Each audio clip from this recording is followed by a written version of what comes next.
Against all odds, Elizabeth Merrick is alive. She has a device that attacks brain cancer cells with electric fields to think. Okay, ready?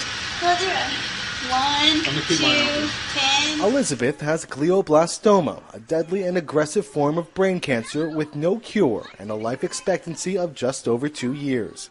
26 weeks pregnant with her second child, 3 years after a small tumor was found in her brain, Elizabeth began suffering from extreme headaches. She thought it was migraines, but it wasn't.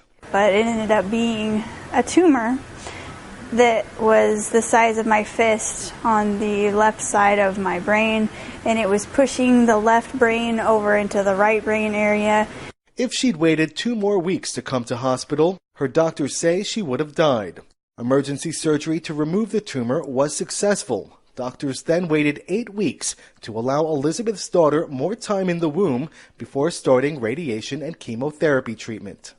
After the second round of chemo, a new tumor started forming in Elizabeth's brain. That's when Dr. George Anastas, an oncologist at Washington University in St. Louis, offered Elizabeth a chance to be a science experiment. I've always wanted to be in science. I didn't know I was going to be an experiment, but...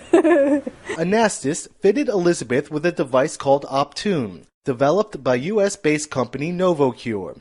A backpack feeds to an array of electrodes attached to her head. Those electrodes create an electric field inside her brain, which stops cell division in cancer cells. There are highly charged particles in the cells that play a role in division, and if you expose those cells to this electromagnetic field, you might disrupt that process and lead cells to death. In clinical trials, the device, used in combination with conventional treatments, extended patients' lives by an average of 3 months.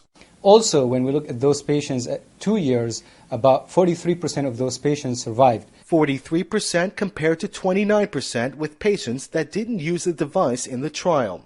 For Elizabeth, the results have been even more dramatic. The first time I got results back after using it for, I think it was 2 weeks, I had a 30% reduction in my tumor size. Now doctors say she has no measurable signs of cancer in her brain. Elizabeth wears the device 18 hours a day and says apart from the odd looks, her life is back to normal. The only thing that's different about me is that I carry around a backpack that's putting electrodes into my brain. But, I mean, that way I can, if little kids say, oh, what's that for? What's that for? I can say, oh, that's my battery for my brain. And they go. There are no studies about the long-term effectiveness of her electric cancer fighter. And in that sense, Elizabeth is a pioneer, counting her blessings and enjoying her family one day at a time.